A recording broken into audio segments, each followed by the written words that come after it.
एक बार फिर से स्वागत है आप सभी का हमारे चैनल जीटी गुरुजी पर, जहां आप सबको पता है G for grammar and T for translation के वीडियोज़ आप सभी को मिलते हैं।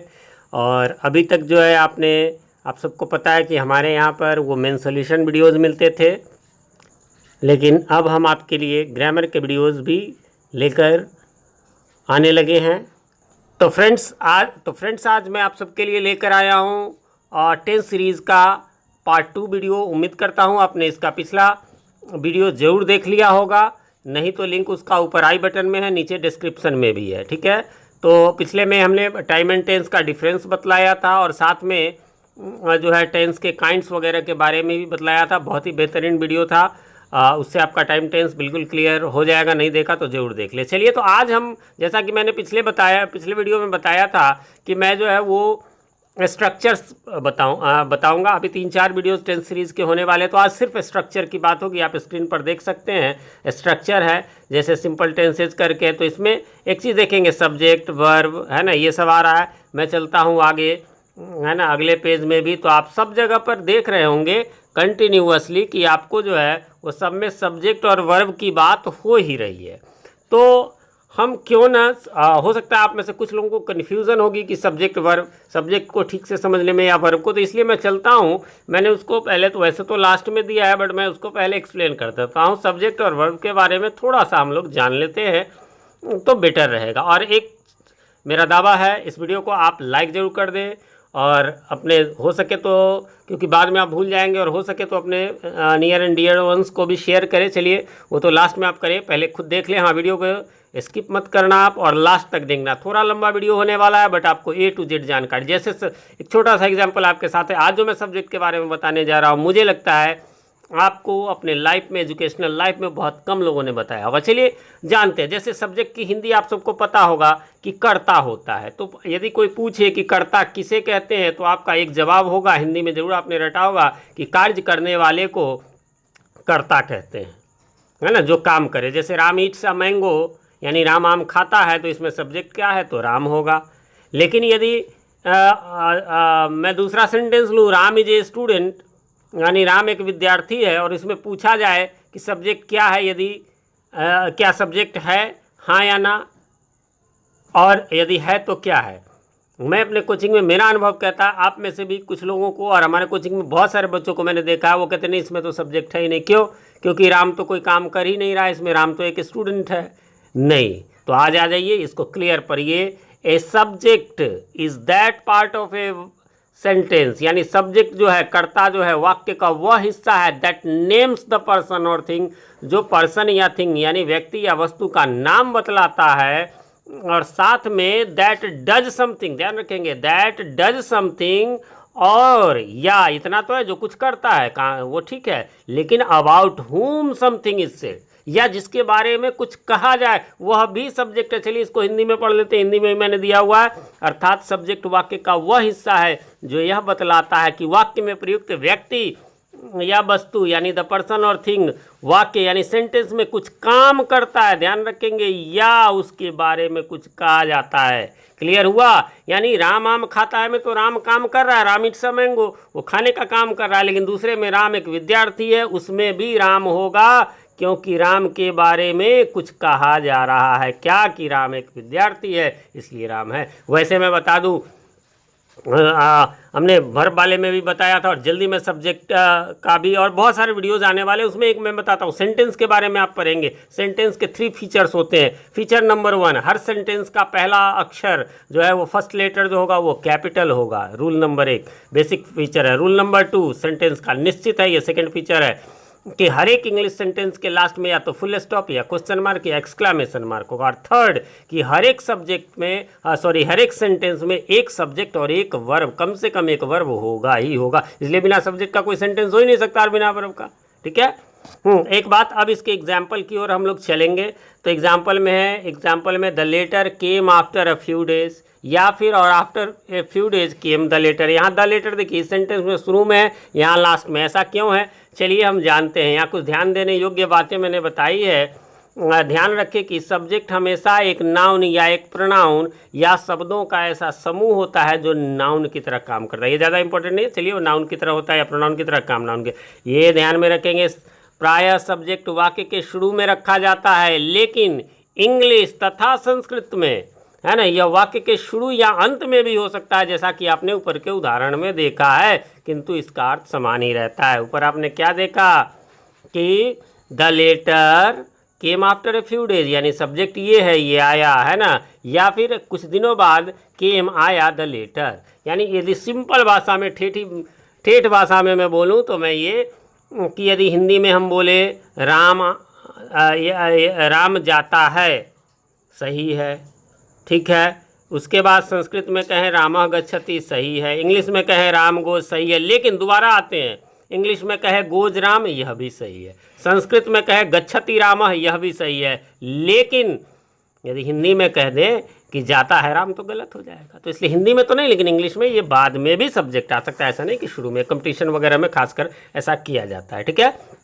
सब्जेक्ट आप लोग समझ गए, लेकिन ये तो सिर्फ परिचय था। सबसे जो असली बात जो है वो अब है ना, ये ध्यान में रखेंगे आप, क्योंकि अक्सर जो है वो आपको पूछा जाएगा, है ना, कि भैया ये टेंस में यही आएगा, थर्ड पर्सन का सिंगुलर नंबर होगा तो ये लगेगा, थर्ड पर्सन का ये नंबर होगा तो ये होगा। तो उस सब्जेक्ट को जरा पहचानिए। और ये भी गारंटी है, गारंटी, ये बिल्कुल भी आपने अभी तक सुना नहीं होगा। आप में से 90% लोगों ने ये सुना नहीं होगा क्या जो मैं आगे बताने जा रहा हूँ। पहले ये जान लीजिए, एक नज़र में हम लोग इसको देख लेते हैं, इस टेबल को। इस टेबल में सब्जेक्ट्स की बात हो रही है, या यूँ कह लीजिए सब्जेक्टिव या नॉमिनेटिव केस की। सब्जेक्ट के रूप में भाई साहब आपसे कोई पूछे माय ब्रदर कौन सा पर्सन है, मैं पूछता हूँ, ज़्यादातर बच्चे हमें यही बताते हैं कि फर्स्ट पर्सन। मैं पूछता हूँ योर पेन, कौन सा पर्सन, बोलते हैं सेकंड पर्सन। बिल्कुल गलत बोलते हैं, ठीक है।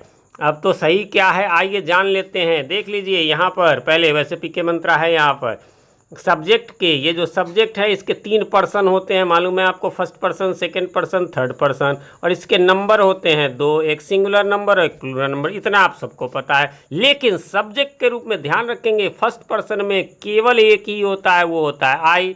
आई का मीनिंग हालांकि वो सबको पता होगा, फिर भी मैं लेकर के चलता हूँ। जैसे सरकारें कहती है कि मैं इस समाज के अंतिम पायदान पर बैठे लोगों को लाभ पहुंचाना चाहता हूं, उनकी तरक्की चाहता हूं, वैसे ही मेरे विद्यार्थी जो इंग्लिश सीखने वाले हैं एकदम लास्ट, जिनको कुछ भी नहीं आता, आई माने मैं भी नहीं आता, उनके लिए भी मेरा चैनल जो है और मैं समर्पित हूँ। मैंने, आई माने, है ना, मुझे, मुझको, मेरे पास, सब कुछ होता है आई मीन्स। ये नहीं है कि आई माने मैंने भी होता है, मुझे भी होता है, मुझको भी होता है। वी मीन्स इसी प्रकार से हम लोग, है ना, हम सभी, हमें, ये इत्यादि आदि होते हैं। चलिए उसके बाद क्या है, तो पहले चलिए मीनिंग पे ही थोड़ा सा पढ़ लेते हैं, लेकिन कुछ यूनिक बातें अभी आप बिल्कुल बताने वाला हूँ, लेकिन थोड़ा सा ये बता दूँ। इसी प्रकार यू मीन्स तुम, आप, तुमने, आपने, आपके, तुम्हारे पास, सब हो जाएगा। यही यहाँ पर प्लूरल में हो जाएगा। ही मीन्स वह पुल्लिंग के लिए, एक शी मीन्स वह स्त्रीलिंग के लिए, इट मीन्स वह या यह नपुंसकलिंग के लिए, फिर द बॉय राम। चलिए इन सब की बात, अब जो मैं असली बात बताने वाला हूँ वो क्या, कि सब्जेक्ट के रूप में फर्स्ट पर्सन में केवल आई होता है। भाई साहब रटना है आपको। एक वर्ड में पूछूँ आई कौन सा पर्सन, तो आपको बोलना है फर्स्ट पर्सन। कौन सा नंबर, तो सिंगुलर नंबर। फिर मैं आपसे यदि पूछूँ वी कौन सा पर्सन, तो आपको बोल देना है भैया फर्स्ट पर्सन। कौन सा नंबर, तो प्लूरल। बस फर्स्ट पर्सन में 2 ही थे, आई और we, I singular, we plural. फिर मैं पूछूं बताओ जी यू कौन क्या है, तो आपको बोल देना है कि ये सेकंड पर्सन है। सिंगुलर की प्लूरल, तो भैया दोनों है, यू सिंगुलर भी होता है, प्लूरल भी तुम भी होता है, तुम लोग भी होता है, आप भी होता है, आप लोग भी होता है, ठीक है। अब जरा सा ये गौर कीजिए क्या, कि अब मैंने पहले पूछा था माई ब्रदर, आपने कहा माई देखकर फर्स्ट पर्सन। भाई साहब माई फर्स्ट होगा, लेकिन वो जो है माई, जब भी ब्रदर कहूँगा या माई के साथ कुछ भी लगा दूंगा वही सब्जेक्ट होगा, और वो कभी फर्स्ट पर्सन नहीं होगा। क्यों? क्योंकि आपने क्या देखा यहाँ पर। चलिए ये जरा नीचे वाला मेरा जो पीके मंत्रा है, पीके मंत्रा का मतलब प्रभात कुमार का मंत्र, इसी नाम पर जो है सो हमारा एक चैनल भी है, आप जानते ही हैं। उसके बाद तो यहाँ पर क्या है नियम, कि आई वी यू को छोड़कर दुनिया में जितने भी सब्जेक्ट्स, अब मैंने क्या लिख दिया है, लाखों करोड़ों। क्यों भाई, हमने अभी आपको सेंटेंस की 3 परिभाषा बताई। हर एक जो है वो कैपिटल लेटर से शुरू होता है, हर एक के लास्ट में फुल स्टॉप, क्वेश्चन मार्क या एक्सक्लेमेशन मार्क होता है।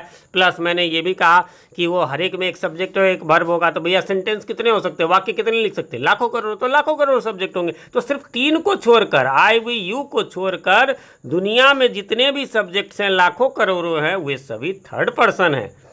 यदि एक का पता चले तो वह थर्ड पर्सन का सिंगुलर नंबर होगा, पता चल जाएगा। द बॉय है तो एक है, द बॉयज है तो एक से अधिक है ना। और यदि एक से अधिक का बोध होगा तो थर्ड पर्सन का प्लूरल नंबर होगा। So simple. वापस टेबल पे चलते हैं, ठीक है। क्या कि ये आई, वी और यू, ये तीन आपको रट लेना है। भैया आई कौन सा, फिर से मैं बोल रहा हूँ, तो first person singular number. We कौन सा, तो first person plural number. You कौन सा, तो सेकंड पर्सन सिंगुलर की प्लूरल। तो दो। इसके अलावा जितना भी बच गया ना, मैंने तो कुछ एग्जाम्पल दिए हैं, बट जितना भी बच गया वो सब आंख मूंद के थर्ड पर्सन। मैंने आपसे पूछा, हाँ भाई माई ब्रदर, आंख मूंद देना है, आई वी यू तो नहीं है ना भाई, हाँ सर थर्ड पर्सन। चलो मैं पूछ दिया योर पेन, कौन सा पर्सन, देखना आई वी यू नहीं है ना, आई वी यू नहीं है तो चलो थर्ड पर्सन, ठीक है।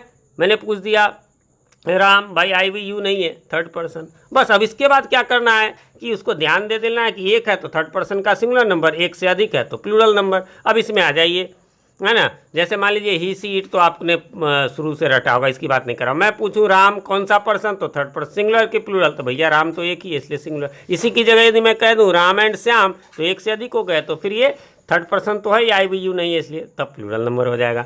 माई ब्रदर कहूँ, अब आप समझ गए, आई वी यू नहीं है इसलिए थर्ड पर्सन सिंगुलर की प्लूरल, तो भैया एक है इसलिए सिंगुलर। और यदि इसी की जगह योर सिस्टर्स कर दिया, सिस्टर्स एस हो गया, एस लगने से प्लूरल हो जाता है, यानी एक से अधिक है तो ये थर्ड पर्सन का प्लूरल है। हिज काउ, तो एक का बोध हो रहा है, लेकिन हिज काउज कहेंगे तो हिज प्लूरल का बोध होगा, इसलिए हिज काउ थर्ड पर्सन का singular number, his cows plural number. हर सारी रहे तो मतलब जो है सो आपको सिंगुलर नंबर हो गया थर्ड पर्सन का, और हर सारीज हो गया, एक से अधिक का बोध हो रहा तो प्लूरल नंबर हो गया। बाकी दिस दैट जो है सिंगुलर होता है, दिस दोज प्लूरल होता है, ये तो आपको पता है। अब आपको इसमें कन्फ्यूज़न कभी नहीं होगी ज़िंदगी में। मुझे लगता है इस 3 मिनट क्या 1.5 मिनट में आपने ये तीनों सब्जेक्ट समझ लिया होगा। फिर भी कोई कन्फ्यूजन हो तो हमें कमेंट करें, मैं आपको ज़रूर बताऊँगा। एक और ज़रूरी बात यहाँ पर ये कि ये जो है ये थर्ड पर्सन का सिंगुलर नंबर है, मतलब आई वी यू को छोड़ दे, है ना, और प्लूरल को छोड़ दे तो जो बचा वो थर्ड पर्सन का सिंगुलर नंबर हुआ। याद रखेंगे, मतलब आई वी यू को छोड़कर जो एक का बोध हो, मैं इसको ठेठी भाषा में एक ही बोलता हूँ, ये सबसे अलग है। क्यों अलग है तो मैं आपको बता दूँ। इसमें लगेगा आपको हैव, लेकिन इसमें लगेगा हैज़ थर्ड पर्सन के सिंगुलर में, है ना। इसी प्रकार से आप देखेंगे इसमें लगेगा डू और इसमें लग जाएगा डज। टेंस में अभी स्ट्रक्चर हम लोग पढ़ेंगे तो इसमें लगेगा V1, इसमें लगेगा V5, ठीक है। तो इसलिए ये अलग है, इसको ध्यान में रखेंगे। अच्छा, सब्जेक्ट जान लिया तो अब वर्ब बहुत लंबा वीडियो हो जाएगा, लेकिन क्या करें, आप इसको लास्ट तक देखते जरूर रहिएगा, क्योंकि परिचय जान ले जब तो हमें बनाने में सुविधा होगी। सीधा रट के हाँ भाई इतने स्ट्रक्चर रट लो आप, इससे नहीं होने वाला है। चलिए आगे बढ़ते हैं। तो वर्ब्स का भी हल्का सा परिचय हम जान लेते हैं। हालांकि वर्ब्स का वीडियो भी मैंने बनाया है, मैं लिंक कोशिश करूंगा देने का। हमारे चैनल पीके मंत्रा इंग्लिश क्लासेस पर आप इसे सर्च करेंगे, है ना, आप लिख दीजिए वर्ब्स और पीके मंत्रा इंग्लिश क्लासेस, आपको मिल जाएगा। भाई साहब, आप हमारे दर्शकों ने इसे खूब प्यार दिया है। ये 50,000 लगभग 51,000 व्यूज़ इसके आए हैं। बहुत ही बेहतरीन रियल परिभाषा, तो वहाँ पर आप डिटेल पढ़ लें। उसके 4 वीडियोज़, हालांकि मैंने 4 सीरीज, उस वर्ब सीरीज़ में 4 वीडियोज़ बनाए, लेकिन यहाँ शॉर्ट में हमें समझना है क्योंकि हमें टेंस के लिए काम करना है। इंग्लिश लैंग्वेज में वर्ब को 2 मेजर क्लासेस में बांटा गया है। लेक्सिकल वर्ब या जिसे प्रिंसिपल वर्ब भी कहते हैं, ऑक्सिलरी वर्ब या जिसे हेल्पिंग वर्ब भी कहते हैं। लेक्सिकल वर्ब क्या है, तो ऑर्डिनरी वर्ब्स को जो है सो लेक्सिकल वर्ब को ऑर्डिनरी वर्ब भी कहते हैं। इसका स्वतंत्र अर्थ होता है और ये वाक्य में मुख्य क्रिया के रूप में प्रयुक्त होते हैं, जैसे V1, V2, V3, V4, V5, है ना, ये हो गए। ऑक्सिलरी वर्ब क्या होते हैं, वैसे वर्ब जो टेंस, मूड तथा रिक्वायर्ड एक्सप्रेशन या क्वेश्चन टैग नेगेटिव के निर्माण में मुख्य वर्ब की मदद करता है, हेल्पिंग करता है, इसलिए हेल्पिंग वर्ब। भाई साहब ऐसे में आपको कन्फ्यूजन हो रहा होगा, लेकिन मैं हूं ना, पीके मंत्रा है ना, आपको कोई कन्फ्यूजन नहीं होगा। सीधा चले आइए, आप इन सबको भूल जाइए और आ जाइए। यहाँ पर एक टेबल है ऊपर, जो मैंने जितना भी वो डेफिनेशन वगैरह उसकी ज़रूरत आपको नहीं पड़ेगी। आप सीधे आ जाइए यहाँ पर और इस टेबल पे गौर कीजिए, है ना। टेबल में आपको दिख रहा होगा क्या क्या है, ज़रा देखिएगा। वर्ब्स भाई साहब आप रटिए। लेक्सिकल, देखिए ये मैंने लिख दिया है कि भाई बहुत सारे लोग प्रिंसिपल वर्ब बहुत सारे लोग जानते हैं, लेक्सिकल नहीं जानते, लेकिन इसी को कहते हैं। लेकिन ये रटने की जरूरत नहीं है, जो ब्लू में मैंने लिख दिया। पॉपुलर क्या है, वर्ब कितने प्रकार के होते हैं, तो 2 होते हैं, प्रिंसिपल वर्ब और दूसरा कौन होता है, तो हेल्पिंग वर्ब, वैसे ऑक्सिलरी वर्ब भी कहिए, ठीक है। ये मैंने दिया हुआ है एरो के साथ। अब क्या है, आपको यहाँ डिटेल वर्ब की जरूरत नहीं। आपसे जब भी मैं पूछूँ, मैं अपने वीडियोज़ में अपने क्लासेस में पूछता रहता हूँ भाई प्रिंसिपल वर्ब क्या है, तो आपको बोल देना है सर जो V1, V2, V3 होता है, जिसके वर्ब फॉर्म होते हैं वो जो है प्रिंसिपल वर्ब। वैसे V4 V5 भी होते हैं, आपने देखा होगा। यहाँ पर मैंने क्या किया है, तो इसको जो है वो हमने लाइनिंग दे दिया है बीच में। क्यों, हम रटते तीन ही है, चौथे में V4 में सब में ING होता है और पाँचवें में सब में SEIS लगता है। ठीक है, तो वर्ब कौन सा हुआ, तो एक प्रिंसिपल वर्ब हो गया जो V1 V2 वाला, अभी आपको इतना ही रखना है। और दूसरा कौन सा होता है, तो हेल्पिंग वर्ब होता है। ठीक है, हेल्पिंग वर्ब भी हालांकि आप देख सकते हैं दो होते हैं, एक प्राइमरी एक्सिलरी एक modal auxiliary. Is, am are, was were, be, been, being, है ना, have, has, had, having, do, does, did, ये जो है ये प्राइमरी एक्सिलरी है और ये मॉडल एक्सिलरी। इस पे हमारा अलग से एक वीडियो आएगा या चैप्टर भी आपको बुक्स में, ये मॉडल वर्ब्स के रूप में ये होते हैं। तो इसकी अभी हमें ज़रूरत नहीं है, हमें ज़रूरत है इसकी। तो इस वर्ब को थोड़ा सा एक और नाम है, बस जान लीजिए। ठीक है, मैं फिर से एक बार लास्ट आपको बोलता हूँ कि जो वर्ब है वो दो होते हैं प्रिंसिपल वर्ब, आपको याद रखना है, V1 V2 V3 वाला, V4 V5 वाला, और दूसरा जो है वो हेल्पिंग वर्ब होता है। फिलहाल हमें primary helping verb, primary axillary verb की ज़रूरत है। इसको प्राइमरी एक्सिलरी वर्ब को तीन कैटेगरी में बांटा गया है। ठीक है, एक वर्ब टू बी, ये ब्रैकेट में कहीं पर क्या रहेगा ना, आपको ऐसे ब्रैकेट में बी लिख देगा कहीं पर, या कहीं पर इसको टू बी भी लिख देगा। तो बी का मतलब आपको क्या समझना है मालूम है, यहाँ जो दिया हुआ is, am, are, was, were, be, been, being, हालांकि इन सबको छोड़िए, शैल बी, विल बी, है ना, मतलब ये जो है आपको होता है। वर्ब हैव का मतलब, या ऐसे ही ब्रैकेट में टू हैव लिख देगा, उसका मतलब हैव, हैज, हैड, हैविंग छोड़ भी दीजिए तो कोई बात नहीं। इसी प्रकार वर्ब डू रहे या वर्ब टू डू रहे, इसका मतलब होता है डू, डज, डिड। ये याद रखना, ये आपको अभी आने वाला है। ठीक है, बाकी डिटेल आप देख सकते हैं हमारे वीडियोज़ में जाकर। चलिए तो अब वापस आते हैं, चलते हैं ऊपर हमारे स्ट्रक्चर के बारे में। तो जैसा कि पिछले वीडियो में मैंने बताया था, ये बताया था मैंने कि जो है हमारा नाम समान है टेंस के काइंड्स का, तो हमारा काम भी आधा समान होगा। तो सबसे पहले जैसा कि आप देख सकते हैं, सबसे पहले है हमारा, है ना, स्ट्रक्चर में तो सिंपल टेंसेज, है ना, नाम से ही क्लियर है, सिंपल टेंसेज। तो सिंपल टेंसेज, ठीक है, सिंपल टेंसेज, गौर करेंगे, टेंस नहीं है ये, टेंसेज है, यानी हम तीनों का simple, simple present, simple past, simple future tense के आज स्ट्रक्चर एक ही बार में सीखेंगे। और तीनों का स्ट्रक्चर क्या होता है, सब्जेक्ट प्लस वर्ब होता है। तीनों का सब्जेक्ट प्लस वर्ब होता है। हाँ, इसमें मैं अफर्मेटिव की बात करूंगा, बाकी निगेटिव, इंटेरोगेटिव, WS निगेटिव आपने पढ़े होंगे, टीचर्स लोग आपको अलग अलग पढ़ाते होंगे। ये टोटल 12 पहले अफर्मेटिव होते हैं, फिर इस तरह से करके, है ना, 72 जो है स्ट्रक्चर सिखाएंगे। नहीं भाई साहब, मैं बस ये आपको शॉर्ट में बस 12 स्ट्रक्चर अफर्मेटिव सिखा दूंगा और 5 और सिखा दूंगा, यानी 17 में आपका 72 बन जाएगा बस वो, लेकिन अगले वीडियो में होगा। अभी इस वीडियो में हम केवल अफर्मेटिव स्ट्रक्चर्स को ही जानेंगे। ठीक है, चलिए, और अगले वीडियो में एक चीज़ और होगा, मैं यहाँ बताऊंगा, लेकिन अगले में एग्जाम्पल्स भी आपको प्रैक्टिस भी करवा दूंगा। चलिए, तो तीनों फिर से मैं बताता हूँ कि तीनों टेंस है ना, तीनों सिंपल टेंसेज का स्ट्रक्चर सिर्फ यही है, सब्जेक्ट प्लस वर्ब। लेकिन नाम समान है तो आधा काम तो समान हो गया, लेकिन प्रेजेंट पास्ट फ्यूचर में कुछ तो अंतर होगा। तो आप जैसा कि यहाँ पर देख सकते हैं, है ना, कि हाँ उस अंतर है क्या, तो प्रेजेंट में हम लगाएंगे V1 या V5 सिंपल प्रेजेंट में, सिंपल पास्ट में हम लगाएंगे V2 और सिंपल फ्यूचर में लगाएंगे शैल विल के साथ V1। अब इसमें थोड़ा सा गौर करेंगे। आप देख रहे हैं फ्यूचर में आप सबको मालूम, पास्ट में तो हमें कुछ नहीं करना, सब्जेक्ट के साथ V2 का प्रयोग हमें कर लेना है ना। जैसे मान लीजिए कि आई लगाया तो भी वेंट लगा दिए, है ना, और मान लीजिए कि हम ही लगाए तो भी जो है सो हम वेंट लगा लिए, है ना। सिंपल पास्ट की मैं बात कर रहा हूँ, तो सिंपल पास्ट में हमें कुछ नहीं करना है। ठीक है, सब में V2 लगा देना है हमें। अब आ जाइए फ्यूचर में, तो फ्यूचर में क्या करना है आपको, तो इसी में आपको जो है ये शैल विल के साथ V1 लगाना है ना।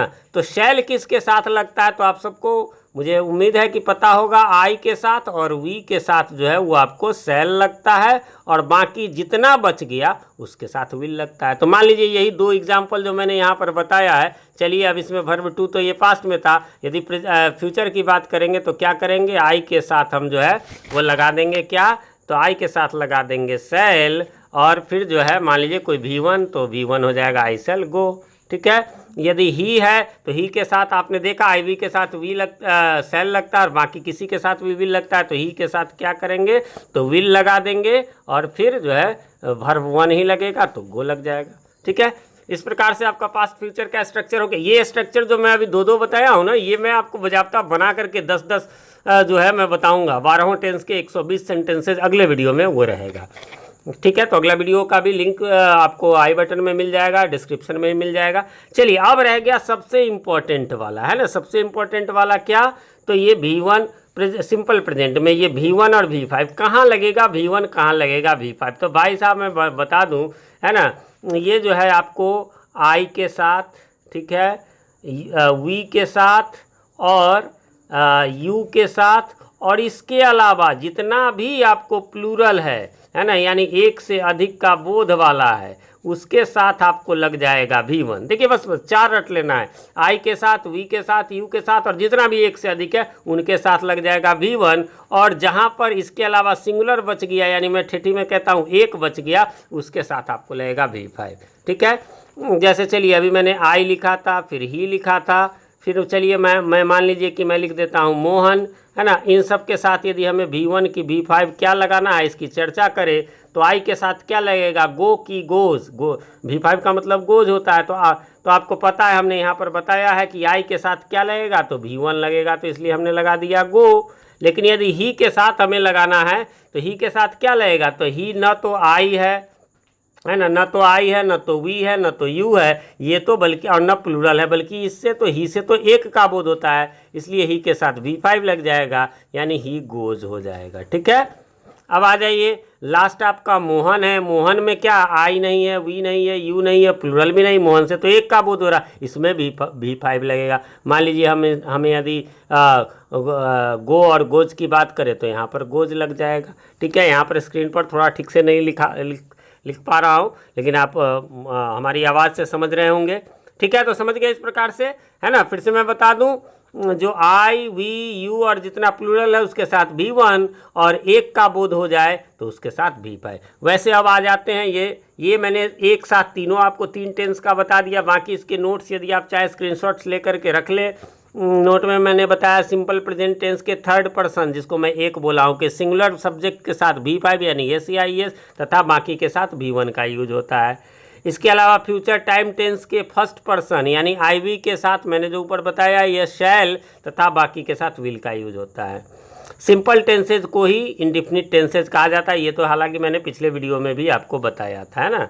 ठीक है, इसको याद रखना है। आइए अब हम इस टेंस के अलग अलग स्ट्रक्चर की बात करते हैं, जो ज़्यादातर बुक्स में या टीचर्स लोग आपको बताते हैं, वो वाली बात। चलिए थोड़ा दुनिया के साथ भी चलना जरूरी है। हाँ, एक चीज़ मैं फ्यूचर में यहाँ पर तो बता दिया आपको शैल विल लगता है, लेकिन बाकी जगह मैं शैल विल नहीं बोलूँगा, आपको खुद समझ लेना। फ्यूचर है तो शैल विल तो होगा ही होगा। अलग अलग स्ट्रक्चर्स की बात करें हम लोग, तो सिंपल प्रेजेंट में आप जो जनरली बुक्स और उस टीचर्स के द्वारा बताया जाता है, वही सब्जेक्ट प्लस V1 V5 है। अच्छा, प्लस ऑब्जेक्ट कॉम्प्लीमेंट, मतलब उसमें आगे आप जो लीजिए, मान लीजिए मैंने कहा कि ही गोज, तो ही गोज उसमें ऑब्जेक्ट दे कुछ ऐसा कॉम्प्लीमेंट जो ही गोज टू मार्केट, और भी लंबा करे, he goes to market with his father, फिर he goes to market with his father on every Sunday. तो ये जुड़ता चला जाएगा बाहर, लेकिन मेन में क्या, सब में आपने क्या देखा, ही गोज वाला हुआ, तो V1 V5 लगेगा। सिंपल पास्ट है तो सब्जेक्ट के साथ वर्ब का टू सेकेंड रूप और ऑब्जेक्ट कॉम्प्लीमेंट। इसी प्रकार से यदि हम सिंपल फ्यूचर की बात करें, तो आपको जो है सब्जेक्ट के साथ शैल विल प्लस V1 लगेगा, बाकी ऑब्जेक्ट कॉम्प्लीमेंट तो लग ही सकता है। 3 हमने सीख लिया, अगला 3 आ जाइए, फटाफट हम लोग सीख लेते हैं। इसका नाम है कंटिन्यूअस टेंसेज। कंटिन्यूअस टेंसेज है, समझ गए आप, यानी कि present continuous tense, past continuous tense और फ्यूचर कंटिन्यूअस। तीनों का स्ट्रक्चर क्या है, तो subject plus verb be plus V4। V4 का मतलब होता है ING वाला फॉर्म। ठीक है, तो आप क्या देख रहे हैं कि ये V4 सब में है, जरा स्ट्रक्चर में ये गौर करेंगे। V4 सब में रहेगा, सब्जेक्ट सब में तो होता ही है। चेंज क्या होगा, पहले टेंस में वर्ब चेंज हुआ था प्रिंसिपल वर्ब, अब नहीं, अब सब में हेल्पिंग वर्ब होगा। तो आप देख रहे हैं प्रेजेंट रहेगा तो EJMR के साथ V4 यानी ING लगाएंगे, EJMR के साथ मान लीजिए गोइंग। पास्ट रहे तो वाज वेयर के साथ ING फॉर्म लगाएंगे, और फ्यूचर रहे तो बी के साथ ING। शैल विल तो मैंने कह दिया, फ्यूचर जब भी होगा तो शैल विल तो लेगा ही, आपको याद रखना है। प्रेजेंट में EJMR, पास्ट में वाज वेयर, और फ्यूचर में बी के साथ ING लगाना है। यदि हम किसी स्ट्रक्चर की बात करें, मान लीजिए आई, तो आई के साथ जो है आई एम प्लेइंग, EJMR में से एक लगा देंगे, प्रेजेंट में आई एम, है ना, प्लेइंग। ठीक है, और इसी की जगह यदि हमारा रहे पास्ट में, तो आप समझ रहे हैं पास्ट में हो जाएगा, तो ACI के बाद वाज लगा करके प्लेइंग लिख देंगे। फ्यूचर है तो शैल या विल में से एक तो पहले लगेगा, या आई शैल, और उसके अलावा बी लगा करके ING लगा दे, यानी आई शैल बी प्लेइंग। ठीक है, सिंपल हो गया आपका। फिर से मैं एक बार इसकी चर्चा कर दूं, कुछ नहीं, सब्जेक्ट और V4 यानी आईएनजी सब में लगेगा। प्रेजेंट रहे तो EJMR लगा के आईएनजी, पास्ट रहे तो वाज वेयर लगा के आईएनजी, और फ्यूचर है तो बी लगा के आईएनजी। बाकी शैल विल तो फ्यूचर में होता ही। इसी को नोट्स के रूप में हमने दिया हुआ है, वो आप जानते हैं। वैसे प्रेजेंट कंटिन्यूअस टेंस में थर्ड पर्सन के सिंगुलर सब्जेक्ट जो ऊपर था उसके साथ इज, आई के साथ एम, तथा जितना भी बच गया, बड़ा आसान मैंने इसको कर दिया, उसके साथ आर लगेगा। पास्ट कंटिन्यूअस टेंस में थर्ड पर्सन के सिंगुलर सब्जेक्ट्स के साथ तथा आई के साथ वाज लगता है ना, सिंगुलर सब्जेक्ट जिसमें यानी एम और इज जिसके साथ लगता है उसके साथ वाज लगेगा, और जिसके साथ आर लगता है उसके साथ वर्ड लगेगा। फ्यूचर टाइम टेंस में तो आप जानते हैं IV के साथ शैल बी और बाकी के साथ विल भी लगेगा। एक बहुत इंपॉर्टेंट बात कि कंटिन्यूअस को ही प्रोग्रेसिव या फिर इम्परफेक्ट भी कहते हैं, जैसा कि मैंने पिछले वीडियो में बताया था, अन्यथा कन्फ्यूज़न हो जाती है। आगे बढ़ते हैं। अब ये अलग अलग करके स्ट्रक्चर है, चूँकि बहुत सारे लोगों की डिमांड होती है, ज़्यादातर टीचर या ज़्यादातर स्कूल्स में इसी स्टाइल में पढ़ाया जाता है, बट मैंने तो आपको तीनों बता ही दिया। फिर भी आप देखना चाहें तो सब्जेक्ट के साथ EJMR प्लस V4 यानी ING रूप, पास्ट कंटिन्यूअस में सब्जेक्ट के साथ वाज वेयर प्लस V4 यानी है ना ING, फ्यूचर में भी वैसे ही है ना, कि सब्जेक्ट के साथ सेल विल तो खैर होगा ही, बी लगा करके V4। आ जाइए, अब इसी प्रकार से चलते हैं। हमारा और 6 टेंसेज के स्ट्रक्चर हमने सीख लिए। अब बाकी 3 जो है सो और सीखते हैं। परफेक्ट टेंसेज है ना, इसमें क्या होगा तो वैसे ही सब्जेक्ट हो जाएगा और सब में V3 होगा। V3 गो वेंट, तो गॉन जो होता है वो V3 सब में लगेगा। बस चेंज क्या होगा तो नाम देखिए, परफेक्ट टेंसेज है तो present perfect tense, past perfect tense और फ्यूचर परफेक्ट टेंस। तो नाम में तो समानता आधा तो हो गया कि सब में V3 लगेगा, लेकिन काम में भी आधा समानता है। अब आधा जो डिफरेंस है वो क्या, तो प्रेजेंट में हैव हैज लगेगा, पास्ट में हैड के साथ V3 लगेगा, और फ्यूचर में हैव के साथ। फ्यूचर है तो शैल विल तो होगा, ये मैंने बताया। हाँ, बस इसमें तो थोड़ा सा देख लेना है, ये बाकी स्ट्रक्चर का वीडियो मैंने बताया, ये अलग बताऊंगा। देखिए, जैसे उसमें बताया था V1 जहाँ लगता है, वैसे ही यहाँ पर I के साथ, ठीक है, V के साथ, है ना, और U के साथ, और इसके अलावा जितना भी एक से अधिक है ना, यानी प्लूरल के साथ जो है वह आपको लग जाएगा क्या, तो हैव, और बाकी जो एक जो बचता है जिसके साथ हम लोग ऊपर V5 लगाए थे उसके साथ हैज लग जाएगा। जैसे आई है तो आई के साथ क्या लगेगा, तो हैव लगेगा, ये तो रटंत है। लेकिन ही के साथ क्या लगेगा, तो हैज लग जाएगा, क्योंकि ही से तो एक का बोध हो रहा है। और फिर सब में V3 लगा देंगे, जैसे आई हैव गॉन है ना, he has gone, we have played है ना, तो इस तरह से लगता है। पास्ट में तो सब में हैड लगा के V3 लगा देना है, फ्यूचर में शैल विल आपको पता ही है, बस हैव लगा करके V3 कर देना है। यदि इसी को आई के साथ यदि हम पास्ट की बात करें तो आई हैड गॉन हो जाएगा, ही हैड गॉन हो जाएगा, बस हैड लगा के V3। लेकिन फ्यूचर है तो बस शैल विल का अंतर होगा, आई शैल हैव गॉन और ही विल हैव गॉन लेकिन लगेगा। एक बात और है, यहाँ पर छोटा सा ही लिखा हुआ है ना, नहीं अभी वो आ गया। चलिए, तो अब अलग अलग हम लोग थोड़ा सा जान लेते हैं इसके स्ट्रक्चर को। जैसा कि मैंने कहा, ज़्यादातर बुक्स और टीचर्स जो पढ़ाते हैं है ना, सब्जेक्ट के साथ हैव हैज के बाद V3 लगा देना, ऑब्जेक्ट कॉम्प्लीमेंट होता है। सब्जेक्ट में पास्ट परफेक्ट में जो है हैड के साथ V3 लगा देना है, और फ्यूचर में जो है शैल विल तो होता ही है, हैव के साथ V3 लगा देना। हाँ, एक छोटा सा ये लिखा हुआ है, लेकिन ध्यान रखेंगे, जनरली लोग ये कहते हैं कि परफेक्ट कंटिन्यूअस टेंसेज में ही सिंस फॉर का प्रयोग होता है। नहीं, परफेक्ट टेंसेज में भी सिंस फॉर फ्रॉम तथा फॉर का यूज होता है ना, जिसके बारे में हम आगे जानेंगे। एक चीज़ ध्यान रखेंगे, मैं अगला वीडियो भी उसका अगला जो स्ट्रक्चर के एग्जाम्पल का वीडियो बनाऊंगा उसी में इसके बारे में भी मैं बताऊंगा, तो ये ध्यान में रखेंगे, अगला वीडियो आप मिस नहीं करेंगे। चलिए, लास्ट हमारा है 9 हमने सीख लिया।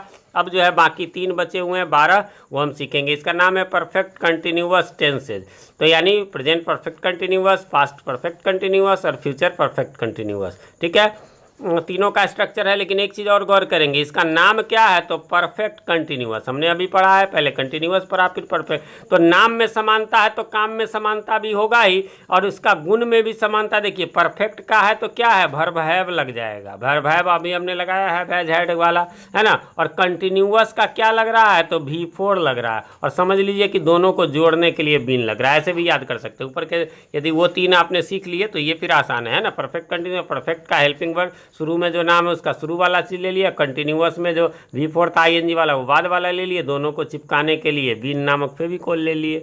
ठीक है, फिर आपके लिए आसान हो जाएगा। और वैसे ही प्रेजेंट पास्ट फ्यूचर में डिफरेंस किस में होगा, तो केवल हेल्पिंग वर्ब में, जैसा कि पहले के बाद सब में हुआ है। प्रेजेंट में हैव हैज, ये मैंने ऊपर बता ही दिया। पास्ट में हैड के साथ बीन लगा के V4, और फ्यूचर में है ना फिर से हैव के साथ बीन लगा के B4। बाकी स्ट्रक्चर जो वहाँ मैंने बताया वहाँ पर वैसे ही होगा।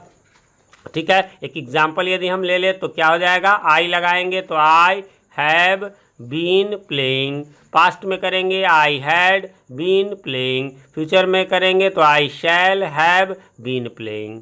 ठीक है, ही से एक बना लेते हैं तो he has been playing, past में कहेंगे तो he had been playing, future में कहेंगे तो he will have been playing.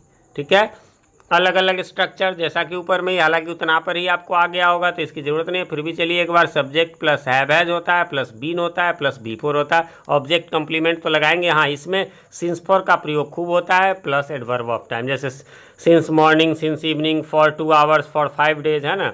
Past में भी subject plus had plus been plus B4 object complement लगाना हो तो वो, और इसमें भी सिंस फॉर के साथ जो है सो एडवर्ब ऑफ टाइम।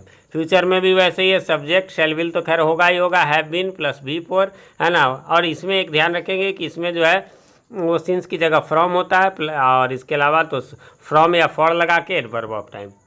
मैं फिर कहूँगा कि आपको अगले वीडियो में जो है वो हमारा सिंस फॉर का यूज़ मिलेगा, स्ट्रक्चर मिलेगा, उस वीडियो को ज़रूर देखें।